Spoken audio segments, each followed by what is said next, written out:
ಏನಪ್ಪ ಇವನು ಯಾವಾಗ ಲೈಟಿಂಗ್ಸೇ ತೋರಿಸ್ತೇನೆ ಅಂತ ನೋಡ್ತಾ ಇದ್ದೀರಾ ಸ್ನೇಹಿತರೆ? ಇದು ತುಮಕೂರು ದಸರಾ ಉತ್ಸವಕ್ಕೆ ಹಾಕ್ಸಿರೋ ಲೈಟು. ಇದು ನನ್ನ ಅಭಿಪ್ರಾಯ ಏನಂದರೆ, ಲಕ್ಷಾಂತರ ರೂಪಾಯಿ ಬಾಡಿಗೆ ಕೊಟ್ಟು ಲೈಟಿಂಗ್ಸ್ ಹಾಕ್ಸೋಬೋದು, ಅದನ್ನೇ ಲೈಟ್ನೇ ಸರ್ಕಾರ ಒಂದೇ ಸರಿ ಬಂಡವಾಳ ಹಾಕ್ಸ್ಬಿಟ್ರೆ ಪ್ರತಿ ವರ್ಷ ಕೊಡೋ ಬಾಡಿಗೆ ಉಳಿತೈತಲ್ವ. ಅದಕ್ಕೋಸ್ಕರ ಆ ಥರ ಅನ್ನಿಸ್ತು, ಅದಕ್ಕೆ ವಿಡಿಯೋ ಮಾಡಿ ಹಾಕಿದ್ದೀನಿ. ಇದರ ಬಗ್ಗೆ ನಿಮ್ಮ ಅಭಿಪ್ರಾಯ ಅನಿಸಿಕೆ ತಿಳಿಸಿ. ಯಾಕೆಂದರೆ ಸರ್ಕಾರ ದುಡ್ಡು, ಜನಗಳ ದುಡ್ಡೇ ಅದು. ವರ್ಷ ಲಕ್ಷಾಂತರ ರೂಪಾಯಿ ಬಾಡಿಗೆ ಕೊಟ್ಟು ಮಾಡ್ತಾರೆ.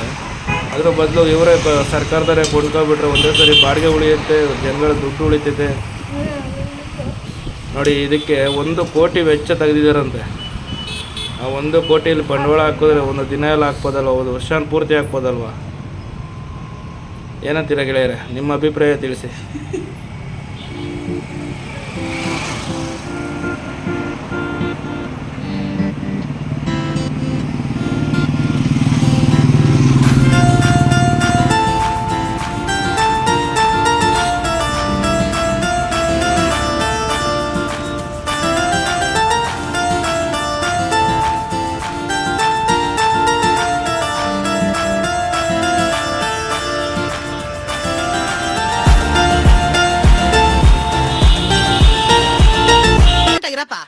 Sorry, Mayara.